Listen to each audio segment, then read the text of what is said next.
Ayun, good day sa lahat. So, meron naman tayong dalawang helmet na i-review para syempre sa inyo. So, ito yung pinaka-latest na review natin nung last week. And syempre, ito naman yung na-review natin nung it's not the same doon sa version na yun kasi version 3 yun. So, ito naman, I think ito yung version 1 na limited edition kasi nga mahirap ang paghahanap nito ng ganitong kulay na ganito yung kanyang visor. So, isa tong ROG Plus. So, na-review naman natin yung ROG Plus siguro mga 5 months ago. So, ito naman last week lang na-review na natin to. So, meron pa tayong isang Riot 2 na dumating. So, nabili na yung isa. So, meron pa tayong isa dito. So, size ano ba to? Medium. So, naghahanap ng medium na Riot 2 na XT300 na latest na shell na Evo. So, ayan. Gusto ko lang kasi i-compare sila kasi magka-same sila ng price, no? So, ayan, tignan nyo muna yung mga outlook nila. So, galawin natin. Ayan. So, same sila na sa price point and syempre sa quality, magka-same din. And yung mga certification nila, syempre hindi doon magka-same. So, tignan nyo mamaya or malalaman nyo mamaya kung ano yung mas, siguro mas best sa inyo kasi depende naman yun sa bawat isa sa atin kasi meron tayong mga kagustuhan, no? So, iba't ibang opinion din, kumbaga. So, ayun, shoutout nga pala sa mga nag-subscribe sa atin, nag-follow, nag-comment doon. Sana ay nasagutan ko yung mga katanungan nyo doon. So, syempre, yung mga alam lang natin yung sinasabi natin dito. And kung ano yung nafe-feel natin sa mga item na nire-review natin, yun din syempre sasabihin natin para sa inyo. So, ayun, same sila na 2024 kung di ako nagkakamali. So, ito yung ROG Plus version 1, I think, na limited edition. Hindi ako nagkakamali again. So, same sila na may mga buttons dito para sa kanilang, ito pala, para sa kanilang mga dual visor or inner visor. So, ayan. Same sila na mayroong medyo mahaba na spoiler. Pero kung i-compare ko sa personal, so, mas mahaba talaga si Riot 2. Napakahaba and pointed ng kanyang spoiler, no, sa likod. Ayan, so patalikod naman natin para makita natin kung anong pinagkaiba nila, kung anong mga nakalagay. So yung I think na-mention ko naman sa mga past video natin kung ano yung mga meron dito sa mga helmet na ito. So dito, unahin natin syempre yung pinaka-latest na na-review natin, yung ECE R22.06 na XT300 na Evo na shell, pero ang graphics niya na nakalagay dito is Riot 2.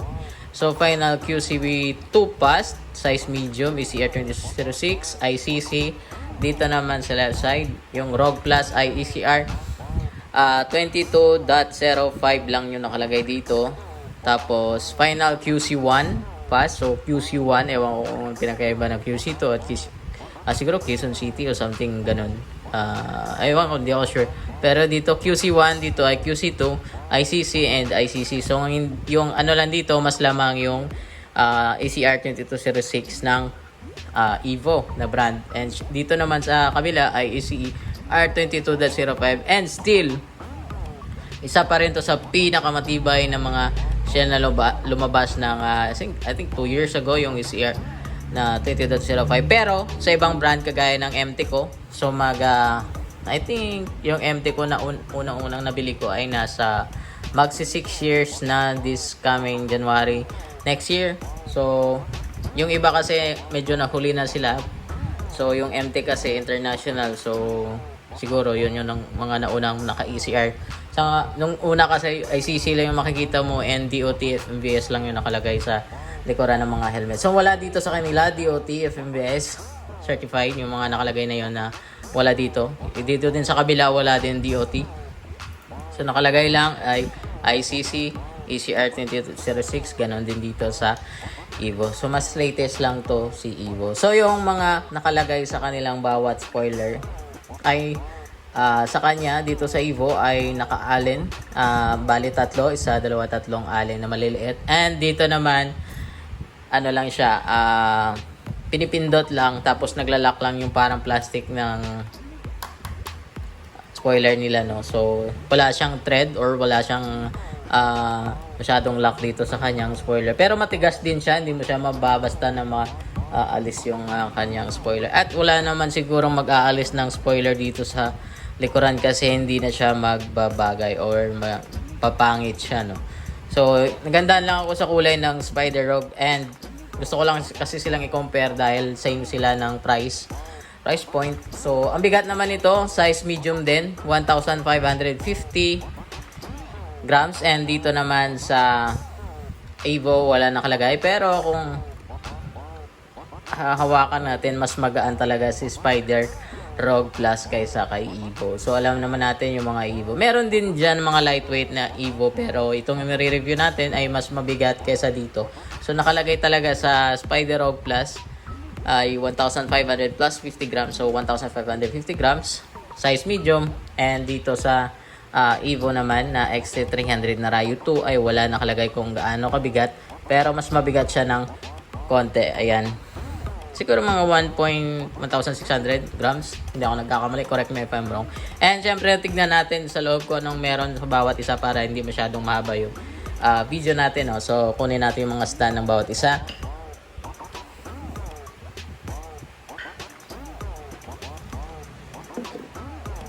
Ayan. So, medyo pahigain natin.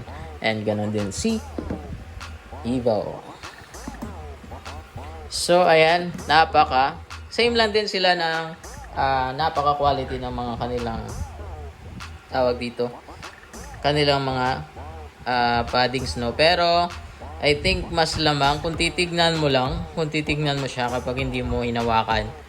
Kung ganun lang, yung pagbabasehan, yung tinitignan mo lang siya, kung hindi mo siya nakita in person, hindi mo siya nawakan, mas lamang talaga si Evo pagdating sa padding. Sa video lang na to, hindi ko naman sinasabi lahat ng helmet nila, pero sa video na to na kinompare natin dito sa Spider Rogue, mas lamang si kung titignan. Pero syempre mabusisi tayo, so dapat ayan, hinahawakan natin yung smoothness ng kanilang mga paddings or cheek paddings. Ayan, so medyo may pagkagaspang lang ng konti si Evo. Medyo magaspang lang ng konti. Konting-konti lang. So, dito naman sa kay Rogue Plus ay napaka-smooth ng kanyang cheek paddings.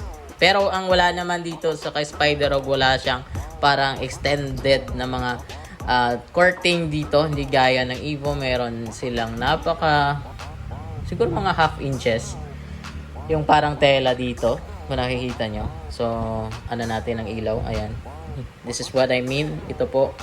Yung parang coating dito na dagdag na para hindi masyado mapasukan ng hangin at kung malikabok yung daan, so hindi masyadong makapasok yung alikabok. And dito sa Spider, syempre wala siya. Pero, I think, kung di ako nagkakamali, ito yung paddings na mas matagal talaga bumaho yung ganitong mga design. Correct me if I'm wrong, pero ito yung mga nakasulat kasi sa specs ng Rogue. So, sinasabi ko lang kung ano lang din yung specs nila. So, ayan, reflectorized. Syempre, itong parang gray-white. And dito naman sa, I think yung red, reflectorized siguro to. I'm not 100% sure, pero siguro. So, kung nagtatanong ka naman, tignan natin kung intercom to. Intercom din ready si Evo, no? So, sa loob, sa may uluhan o sa pinakaloob-looban ng kanilang padding. So, syempre, dapat hawakan natin. Medyo magaspang lang din yung pinaka itaas na paddings. Ayan. So, ayos na din. So, dito naman sa Spider, mas malaman lang ata si Spider Rogue sa paddings. Hanggang dito sa may pinakaloob niya or sa itaas ng ulo, no? And dito naman sa may bandang lieg, sa likod ng lieg natin, napaka-smooth. Dito parang medyo may part dito na matigas, tapos parang manipis lang yung sa may lieg dito, I mean medyo may matigas lang ng konti kaysa kay Spider Rogue. So, kung depende na yun sa inyo, kung mas gusto nyo ng maporma pero hindi masyadong, I think mas makomportable si Spider Rogue. Kung ako lang ang papipiliin, mas komportable ako dito kasi napaka-smooth nito kahit wala kang bonnet. And usually naman talaga, yung ibang rider hindi naman talaga gumagamit ng bonnet. So mas smooth to. Napakaganda ng mga paddings niya. Plus point to. And ito yung nagandahan ko sa Rogue, ay napakaganda talaga ng kanyang padding. So dito maganda naman siya, pero kung basihan lang natin silang dalawa, mas maganda talaga si Rogue about sa paddings. Kasi yung dito naman, ayan, bumabalik agad. Dito naman sa kabila, sa kay Rogue. Ayan. Ayan. Kita nyo naman siguro. Ayan o. Ayan. Nakikita nyo. Kita nyo ba? Ayan. So dito, mas lamang kung hawakan natin. And kung meron kayong malapit dyan na shop or pwede nyong pilian, so consider nyo tong dalawang to para same lang din sila ng price. So depende na yon sa inyo kung ano yung mas bet nyo. Pero sa akin ito, yung bet ko, yung Spider Rogue.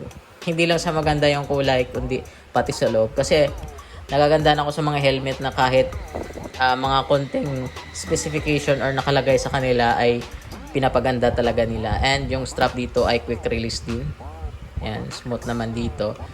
And dito ay mas smooth pa rin talaga si Spider ng konti kaysa kay Evo na to, na XT300. So siguro nasabi ko naman lahat na pwede nating pagbasihan, no? So alam nyo na, it's your choice naman kung ano yung same lang din sila ng price point. So depende na yon sa inyo or kung anong available dyan sa malapit sa inyo. Pero kung bibili kayo ng helmet, siguraduhin nyo naman sa mga nag-online, siguraduhin nyo lang yung size ay saktong-sakto talaga. Kapag hindi kasi sakto yung size sa atin, it's either na masikip, masakit sa ulo, medyo maluwag. Kasi yun yung mga nababasa ko sa mga nag-online or nag-order ng online ng helmet. So pero kung meron kayong pagbabasihan or pupunta kayo muna sa mga store na malapit sa inyo, pwede nyo yung magsukat doon tapos bili kayo ng online, pwede din. Depende na yun sa inyo. So, pero mas maganda pa rin, pumunta kayo mismo sa shop, doon kayo mag-fit. I-fit nyo lahat na pwede nyong, piliin yung pinaka-latest. Kasi, yun yung mga the best na mga helmet ngayon na lumabas na, syempre, maganda yung mga kanilang shell and naka-test na sila sa mga pinaka-latest na certification sa mga helmet. Yun yung hanapin nyo. Yung fit sa inyo, maganda na, pasok sa bulsa, and halos lahat ng mga certification nandun na sa mga helmet na yon. So kasi pinaka-importante sa body parts natin, syempre yung ulo natin. So okay lang hindi maganda yung motor, basta maganda yung helmet. Pero nasa sa inyo naman yon kung ano yung mas bet nyo. Pero para sa akin, panalo si Spider Rogue. Pero sa outlook, mas panalo si Evo. About naman sa inner paddings, mas sa akin, mas prefer ko si Spider Rogue kaysa kay Evo. So ano naman yon sa opinion ko lang. Pero depende na yun sa inyo. Kasi iba-iba naman tayo ng opinion. So patayo natin. So maganda talaga yung mga design ni Evo and yung mga kulay ng mga helmet nila. Ganon din naman si Spider kasi elementary pa lang ako meron ng Spider, no? Wala pang Evo dito sa Pinas. So, about naman kung magtatanong kayo kung nanggaling si Evo, ay hindi ko yan masasagot kasi merong ako nabasa na import daw si Evo. Medyo, basta, wag na natin yung pag-usapan. Medyo ano tawag dun? Medyo mahaba ng video natin. So, sa outlook, napakaganda din ng design ng Evo. Quality naman yung shell, updated. ECR 22.06. Ito naman ay ECR 22.05. So, para magka-same lang din pero mas mataas specs si Ryu 2. About lang sa certification pero sa paddings talo siya ni Spider Rogue. So, depende na yun sa inyo.